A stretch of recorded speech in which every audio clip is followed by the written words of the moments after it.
નમસ્કાર દર્શક મિત્રો, પાટવી ગુજરાતી ન્યૂઝ ચેનલ માં આપનું હાર્દિક સ્વાગત છે।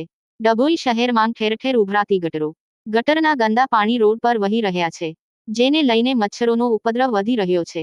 જેમાં મહુડી ભાગોળ માછીવાડ ખાડા રાણાની હોટલ ઈદગાહ વિસ્તાર, રેલવે ફાટક પાસે કાજીવાડ મસ્જિદ અને આશિયાના બિલ્ડિંગ પાસે છેલ્લા 3 દિવસથી ઉભરાતી ગટરોને લઈને લોકો ત્રાહિમામ પુકારી ઉઠ્યા છે। મંદિર મસ્જિદ જવું હોય તો ગંદા પાણીમાંથી પસાર થઈને જવું પડે છે।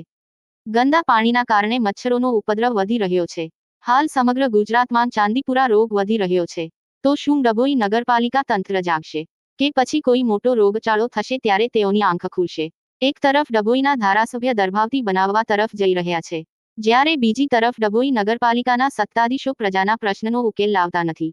વારંવારની રજૂઆત છતાં પણ કોઈ નિકાલ છેલ્લા 3 દિવસથી આવતો નથી।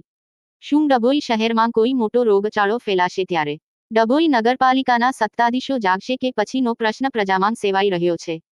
રિપોર્ટર માંગ મોહસિન કારા।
મહુડી ભાગોળ રેલવે ફાટક પાસેનો વિસ્તાર છે ને એના પછવાડે ગોલાની હોટલ આવેલી છે।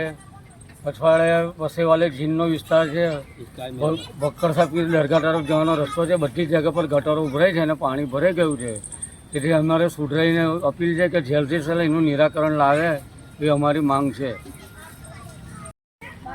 અહીં મોડી ભોગોળ ફાટક પાસે રેલવે ગોલાની હોટલ પાસે એ બહુ જ વિસ્તારમાં ગટરનું પાણી બહુ ભરાઈ ગયું છે। હવે માંગ અમારી છે કે તમે અહીં ગાડી આવી ને સેજ ગટરનું દેખી જાઓ ને આ બધું સાફ કરાવી જાઓ। ડેન્ગ્યુ મલેરિયા આ બધાની વાર જોવો છો તમે। હવે આ બધી બીમારી છે લાગે છે અમને, બેસવાનું બી મન નહીં થતું। ગટરમાં કેટલી ઘણ મારે છે, અમારા છોકરા પડવા જાય છે, મધરેસો છે, અહીં ગાડી આ મસ્જિદમાં નમાજ પડવા આવે છે, તે બી એવા પગે લઈને જાય। અમારા પાક આ બધું હોય છે। અમારા મુસ્લિમ છે, અમારા અહીં ગાડી મંદિર છે, મંદિરમાં લોકો દર્શન કરવા આવે છે, દર્શન કરીને એવા જ પ્રસાદ લઈને જાય છે, બરાબર। હવે આ છે ને છોકરા બી અમારા પડવા જાય છે ને તો એવા જ કપડો એ લઈને કુરાન શરીફ લઈને બેસી જાય છે। હવે આ બધું અમારે ગંદકી ફાવે નહીં। તમે અમારી માંગ એવી છે કે તમે આવીને આ દેખી જાઓ ને કરી જાઓ।